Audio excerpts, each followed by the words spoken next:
फडणवीस आता जे आहे ते प्रदेश कार्यालयात दाखल झालेले आपल्याला पाहायला मिळत आहेत। देवेंद्र फडणवीस या ठिकाणी दाखल झालेले आहेत, त्यांच्याच उपस्थितीत हा पक्षप्रवेश जो आहे तो केला जाणार आहे। आपण पाहू शकतो देवेंद्र फडणवीस यांची गाडी जी आहे ते पक्ष कार्यालयात दाखल झालेली आहे, त्यांच्याच उपस्थितीत अशोक चव्हाण यांचा पक्षप्रवेश जो आहे तो होणार आहे। देवेंद्र फडणवीस यांनी राज्यसभेसाठी आता एक मास्टर स्ट्रोक खेळलेला आपल्याला पाहायला मिळतोय आणि त्याच अनुषंगाने आजचा हा सगळ्यात मोठा पक्षप्रवेश मानला जातोय। सोबत चंद्रशेखर बावनकुळे सुद्धा आहेत आणि त्यांच्या या दोघांच्या उपस्थितीत अशोक चव्हाण यांना भाजप पक्षात जे आहे ते घेतलं जाणार आहे। स्वतः देवेंद्र फडणवीस या ठिकाणी दाखल झालेले आपल्याला दिसून येत आहेत। थोड्याच वेळात हा पक्षप्रवेश जो आहे तो त्यांच्या उपस्थितीत या ठिकाणी पार पडेल। मागच्या राज्यसभा निवडणुकीच्या वेळी सुद्धा वेगवेगळे मास्टर स्ट्रोक जे आहे ते खेळले गेलेले होते। आता या निवडणुकीच्या आधी अशा पद्धतीनं अशोक चव्हाण यांना भाजपने आपल्या गळाला लावला हा पक्षप्रवेश आहे। ज्या अनुषंगाने आपण जी माहिती मिळते त्यानुसार इतर काही आमदार जे आहेत ते भविष्यात अशोक चव्हाण यांच्यासोबत सुद्धा येणार आहेत। काही क्षणातच आता हा पक्षप्रवेश जो आहे तो होणार आहे। प्रदेश कार्यालयामध्ये उपमुख्यमंत्री देवेंद्र फडणवीस दाखल झालेले आहेत, त्याचप्रमाणे बावनकुळे जे आहेत ते सुद्धा दाखल आहेत, अशोक चव्हाण जे आहेत ते सुद्धा उपस्थित आहेत। त्यात आणि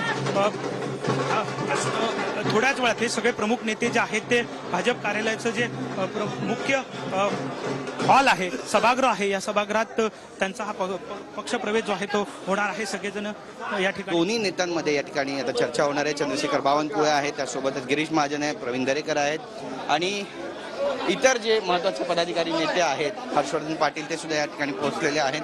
त्यामुळे महत्त्वाचं जे वलय आहे ते या घटनेला आलेलं आपल्याला स्पष्टपणे पाहायला मिळत आहे। ही सगळी दृश्य आपण या ठिकाणी पाहतोय, गर्दी जी आहे ती वाढलेली आहे आणि नेते पदाधिकारी जे आहेत ते आता या ठिकाणी पोहोचलेले आहेत। ही सगळी दृश्य आपण पाहतोय, एकमेकांना हस्तांदोलन करून या ठिकाणी शुभेच्छा देण्यात आलेल्या आहेत आणि उपमुख्यमंत्री देवेंद्र फडणवीस यांचे जे स्वीय सहाय्यक आहेत केतन पाठक ते सुद्धा या ठिकाणी दाखल झालेले आहेत आणि नेमकं आता कोणत्या घडामोडी या ठिकाणी घडणार आहेत हे पाहण्यासाठी अशोक चव्हाण या ठिकाणी काही चर्चा करतायत। देवेंद्र फडणवीसांच्या उपस्थितीमध्येच अशोक चव्हाण भाजपमध्ये प्रवेश करतायत निर्माण झालेला आहे। महत्त्वाचे नेते पदाधिकारी आहेत, त्यांच्या काही बैठक सुरू आहे। ही सगळी दृश्य आपण या ठिकाणी पाहतोय, तुम्ही पाहिली असतील, मात्र आता ही दृश्य आपण इथे पाहतोय की देवेंद्र फडणवीस, अशोक चव्हाण, चंद्रशेखर बावनकुळे, आशिष शेलार या ठिकाणी आहेत आणि आता पक्षप्रवेशासाठी म्हणून जिथे तयारी करण्यात आली आहे तिथे हे नेते जात आहेत। या ठिकाणी महत्त्वाचे नेते पदाधिकारी एका बाजूला खासदार प्रताप पाटील चिखलीकर, दुसऱ्या बाजूला अशोक चव्हाण। विश्वास पर्व भाजप असा बॅनर जो आहे तो या ठिकाणी लावण्यात आलेला आहे आणि भाजपवर विश्वास ठेवत आता अशोक चव्हाण यांनी हातामध्ये कमळ घेतलेलं आहे आणि काही वेळातच त्यांचा पक्षप्रवेश होतोय। हर्षवर्धन पाटील सुद्धा या ठिकाणी पोहोचलेले आहेत। ही थेट दृश्य आपण पाहता आणि काही क्षणात काही वेळातच अशोक चव्हाण काँग्रेसचे एक मोठे नेते जे आता भाजपवासी होण्यासाठी तयार झालेले आहेत, सज्ज झालेले आहेत। तरी थेट दृश्य आहेत आता ज्या ठिकाणी पक्षप्रवेश होणार आहे तिथे आता अशोक चव्हाण, देवेंद्र फडणवीस हे जात आहेत। तर भाजपच्या इतर नेत्यांच्या उपस्थितीमध्ये अशोक चव्हाण भाजपात प्रवेश करतायत।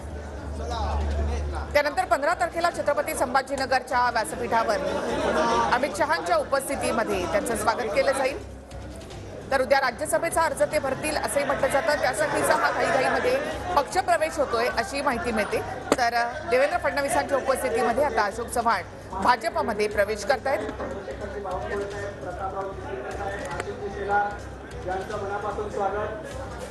आतापर्यंत हाताचं चिन्ह अशोक चव्हाण यांच्या मागे होतं आणि आता कमळ असेल। प्रताप पाटील चिखलीकर यांची सुद्धा या ठिकाणी प्रमुख उपस्थिती आहे, त्याच्यामुळे भाजपला हेच दाखवून द्यायचं आहे की नांदेडमध्ये सर्व काही आलबेल आहे। आतापर्यंत अशोक चव्हाण आणि प्रताप पाटील चिखलीकर एक कट्टर विरोध आहेत, मात्र प्रताप पाटील चिखलीकर यांची प्रतिक्रिया सुद्धा अत्यंत बोलकी, जो पक्ष निर्णय घेईल तो आपल्याला मान्य आहे, जी जबाबदारी दिली जाईल ती आपण पार पाडू असं चिखलीकरांनी म्हटलेलं आहे। आता काँग्रेसची विचारधारा सोडून अशोक चव्हाण भाजपची विचारधारा आपलीशी करतायत।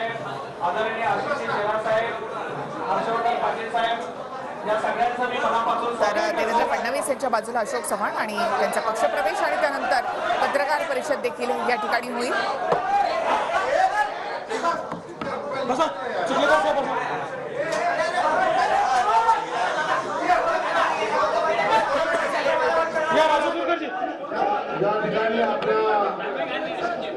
सगळ्यांचा मला